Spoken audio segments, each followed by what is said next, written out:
कैसे हैं आप दोस्तों। स्वागत है आपका मेरे YouTube चैनल सफर आस्था में। हम यात्रा कर रहे हैं श्री वैष्णो देवी माता मंदिर की। इस पावन यात्रा को शुरू करने से पहले जोर से जयकारा लगाइएगा, जय माता दी। आप भी वैष्णो देवी के दरबार में जा रहे हैं तो यह वीडियो आपको काफी मदद कर सकता है। इस वीडियो के माध्यम से हम आपको ये जानकारी देने वाले हैं कि आप कटरा तक कैसे पहुंचेंगे, होटल या धर्मशाला कहां से ले, खाने की व्यवस्था कहां पर करें, स्नोफॉल कब होगा और यहाँ कितनी ठंड है, दर्शन करने का सही मार्ग कौन सा है, घोड़े, पिट्ठू और हेलीकॉप्टर से यदि आप यात्रा करते हैं तो उनका कितना खर्चा आएगा, यात्रा के पश्चात आप कहां-कहां घूम सकते हैं। यदि आप नवंबर, दिसंबर, जनवरी में यहाँ यात्रा करने आ रहे हैं तो हम आपको भी बताएंगे कि माँ वैष्णो देवी की यात्रा आप कम बजट में कैसे कर सकते हैं। वीडियो आपकी काफी मदद करेगी, इसलिए वीडियो को पूरा देखिएगा।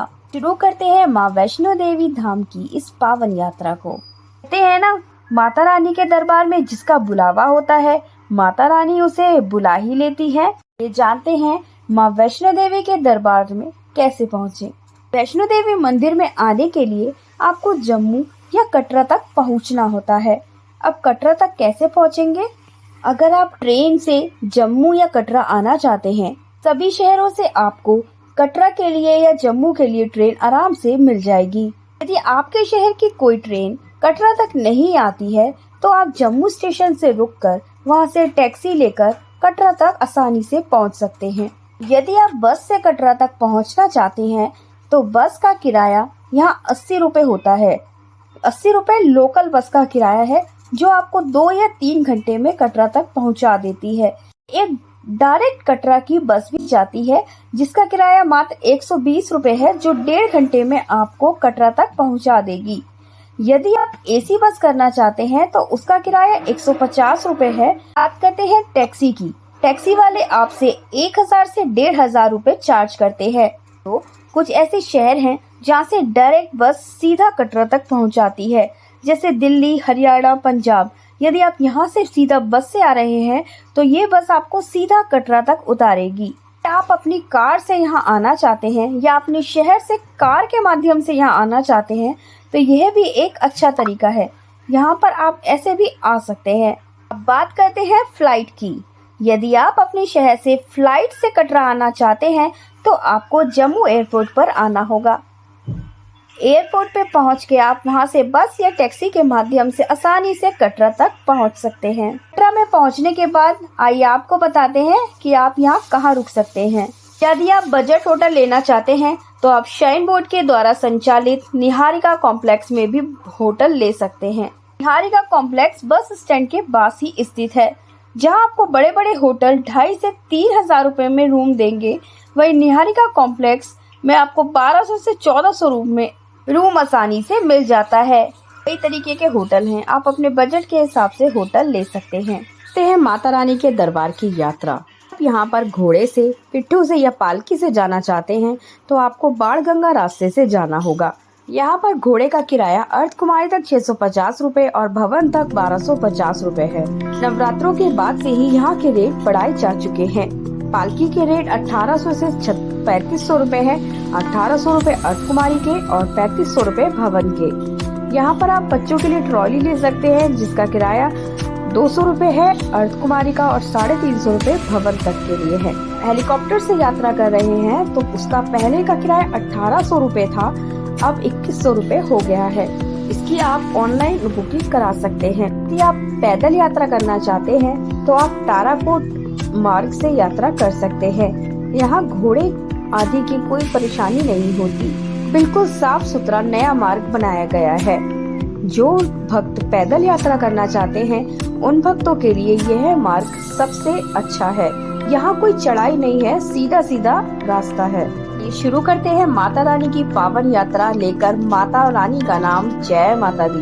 कमेंट बॉक्स में जय माता दी जरूर लिखिएगा और शुरू करते हैं ताराकोट मार्ग से अपनी इस यात्रा को। ताराकोट मार्ग तक जाने के लिए आप ऑटो ले सकते हैं जिसका किराया 210 रुपए है। पहुंचने के बाद अपना आप RFID कार्ड चेक कराइए और शुरू कीजिए माता रानी के इस पावन यात्रा को। यहाँ रास्ते में बीच में आपको खाने पीने की सभी सुविधाएं मिल जाएंगी। यहाँ पर टॉयलेट आदि की भी काफी अच्छी सुविधा है। बिल्कुल साफ सुथरे टॉयलेट बनाए गए हैं। 3 किलोमीटर की यात्रा करने के बाद अब हम पहुँच गए हैं लंगर सेवा में, जो श्राइन बोर्ड द्वारा बनाया गया है। आप लंगर खा सकते हैं। थोड़ी देर विश्राम करने के बाद 7 किलोमीटर का रास्ता तय करने के बाद हम पहुँचे हैं हिमकोटी पर। यहाँ से 3 मार्ग बनाए गए हैं। एक मार्ग अर्धकुमारी की ओर, एक मार्ग भवन की ओर और एक मार्ग बाणगंगा की ओर बनाया गया है। अर्धकुमारी मंदिर जाने के लिए यहाँ काफी वेटिंग लगती है। 12 घंटे 48 घंटे यहाँ वेट करना पड़ता है। इसीलिए मेरी राय ये है कि आप पहले माता रानी के भवन के दर्शन कराएं, फिर आते समय अर्धकुमारी मंदिर होते हुए आए। तो दोस्तों, आते समय कराएंगे आपको अर्धकुमारी के दर्शन। चलते हैं माता रानी के भवन की ओर। कोटी मार्ग से आपको बैटरी कार मिल सकती है। यदि आप आगे की यात्रा बैटरी कार से करना चाहते हैं तो वो भी कर सकते हैं। बैटरी कार की बुकिंग आप ऑनलाइन भी करा सकते हैं और ऑन द स्पॉट भी करा सकते हैं। यदि आप ऑन द स्पॉट कराते हैं तो आपको थोड़ी सी भीड़ का साथ देना होगा। रास्ते पर श्राइन बोर्ड के द्वारा कई भोजनालय बनाए गए हैं, जहां आप कम रेट में भोजन कर सकते हैं। यहाँ एक डोसा पॉइंट भी है, जहाँ का डोसा बहुत ही ज्यादा टेस्टी होता है।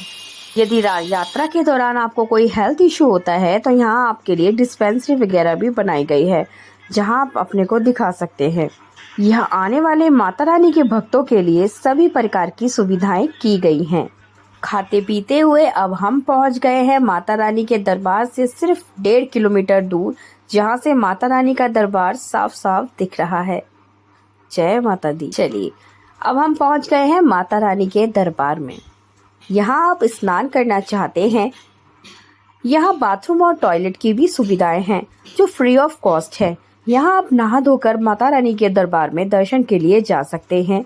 यहाँ लॉकर रूम भी है, जिसमें आप अपना सामान रख सकते हैं।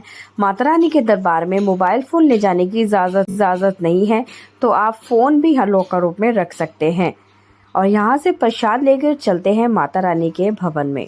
तो अब लगते हैं लाइन में और जयकारा लगाते हैं माता रानी का। जय माता दी करते हुए पहुंचते हैं माता रानी की गुफा तक। माता रानी 3 पिंडियों के रूप में विराजमान। माता रानी से अपने मन की मनोकामनाएं मांगे, माता रानी के दर्शन करें। कहा जाता है, जिसका बुलावा होता है माता रानी सिर्फ उसे ही बुलाती है। बहुत सौभाग्यशाली लोगों को ही माता रानी का बुलावा होता है। माता रानी के भवन में दर्शन करने के बाद, माता रानी से सभी मनोकामनाएं मांगने के बाद, यदि आप आते समय आप नीचे नहीं आना चाहते, आपको रात हो जाती है, आप वहीं रुकना चाहते हैं, यहाँ से आप काउंटर से कंबल ले सकते हैं, जिसका चार्ज 100 रुपए है। जब आप कंबल उन्हें वापस देंगे तो वो आपको 100 रुपए रिटर्न कर देंगे। यहाँ पर कालिका भवन, पार्वती भवन भी है, जहाँ बेड की सुविधा भी होती है, जिनका चार्ज सिर्फ 120 रुपए रखा गया है। अगर यहाँ बेड खाली होगा तो आपको अवश्य मिल जाएगा। इसकी बुकिंग आप ऑनलाइन भी करा सकते हैं। यदि आप यहाँ नहीं रुकना चाहते, आप यात्रा करना चाहते हैं, तो आप भैरव घाटी जा सकते हैं, जो भवन से 1 से 1.5 किलोमीटर दूरी पर स्थित है। भैरव मंदिर की चढ़ाई खड़ी है।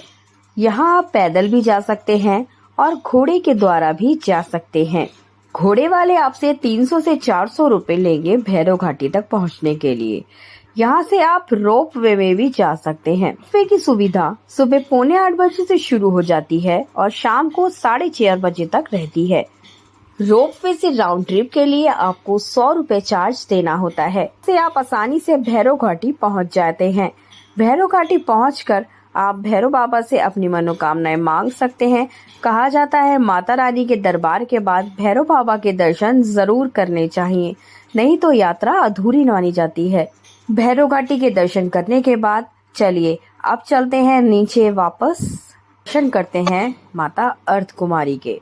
यहाँ माता रानी के दरबार को बहुत ही सुंदर तरीके से सजाया गया है। दर्शन कीजिए अर्धकुमारी मंदिर के, जिसे फूलों से बहुत खूबसूरती से सजाया गया है। मैंने आपको बताया था यहाँ वेटिंग होती है। 24 से 48 घंटे वेटिंग करने के बाद अब हम ताराकोट मार्ग से होते हुए नीचे आ जाएंगे। अपने होटल में थोड़ी देर रेस्ट करेंगे। तो यदि आप अभी नवंबर या दिसंबर जनवरी में यहाँ आ रहे हैं तो यहाँ काफ़ी ठंड है। इसके लिए आपको अपने गर्म कपड़े ज़रूर रखने होंगे।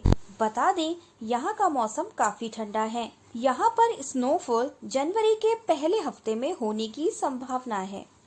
यात्रा करने के बाद यदि आप यहाँ के आसपास की जगहें घूमना चाहते हैं तो आप पटनी टॉप वगैरह जा सकते हैं। लास्ट में जानते हैं कि आपको यहाँ आने में कितना बजट लगेगा। यहाँ आप 2 से 2,500 में आसानी से वैष्णो देवी की यात्रा कर सकते हैं।